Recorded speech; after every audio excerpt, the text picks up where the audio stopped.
నవ తెలంగాణ ప్రారంభమై 10 సంవత్సరాలైంది. తెలంగాణ రాష్ట్రం ఏర్పడటంతో నవ తెలంగాణని ప్రారంభించాం. కానీ నవ తెలంగాణ వారసత్వం స్వాతంత్రోద్యమ వారసత్వం.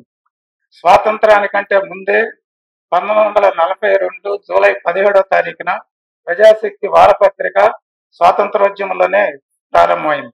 1945లో డైలీ పత్రికగా ప్రజాశక్తి నడిచింది.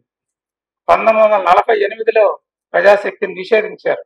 1951లో విశాలాంధ్రగా, ఆ తర్వాత నవశక్తిగా, ఆ తర్వాత జనశక్తిగా నిర్బంధాలు నిషేధాల మధ్య కొనసాగుతూ 1968లో వారపత్రికగా ప్రజాశక్తి ప్రారంభమైంది. 1981లో డైలీ పత్రికగా ప్రజాశక్తి ప్రారంభమైంది.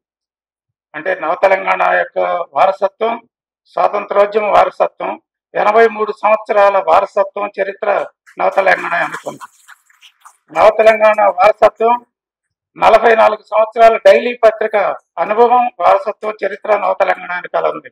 ఈ రోజు నవ తెలంగాణ స్వాతంత్రోద్యమ వారసత్వాన్ని, చరిత్రని, అనుభవాన్ని రంగరించుకొని 10 సంవత్సరాల నవయుగుడు లాగా ఉత్సాహంగా నడుస్తున్నటువంటి నవ తెలంగాణకి మీరందరూ ఆదరిస్తున్నందుకు ప్రత్యేక ధన్యవాదాలు తెలియజేస్తున్నాను. నవ తెలంగాణ నడవటంలో గొంతు లేని వాళ్ళకి గొంతు ఇవ్వాలనే లక్ష్యంతో నవ తెలంగాణని నడుపుతున్నాం. మీడియా అంతా అత్యంత నిష్పక్షపాతంగా నడుపుతున్నామని చెప్పి అందరూ ప్రకటిస్తున్నారు మీడియా అంతా. కానీ నవ తెలంగాణ మిగతా మీడియాలు ఎంత నిష్పక్షపాతంగా ఉంటున్నాయో, ఎంత పక్షపాతంగా ఉంటున్నాయో మనం అందరం ప్రతిరోజు గమనిస్తున్నాం.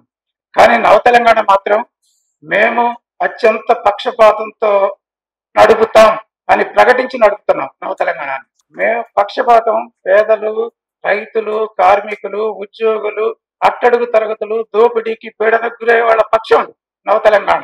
నవ తెలంగాణ లాగా మేము ఈ పక్షం వహిస్తాం, ఈ ప్రయోజనాల కోసం పత్రిక నడుపుతామని ఎవరు ప్రకటించరు. కానీ నవ తెలంగాణ మాత్రం అలా ప్రకటించి నడుపుతున్నాం.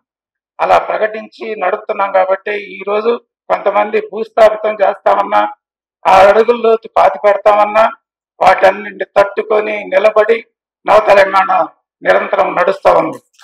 కరోనా లాంటి మహమ్మారి ఎదురైనప్పుడు పత్రికా రంగం అంతా కుదేలైపోయింది, బయటికి తేవడమే కష్టమైంది. అలాంటి పరిస్థితుల్లో కూడా నవ తెలంగాణ పత్రిక ఒక్కరోజు కూడా ఆగకుండా నవ తెలంగాణ తీసుకురాగలిగాం.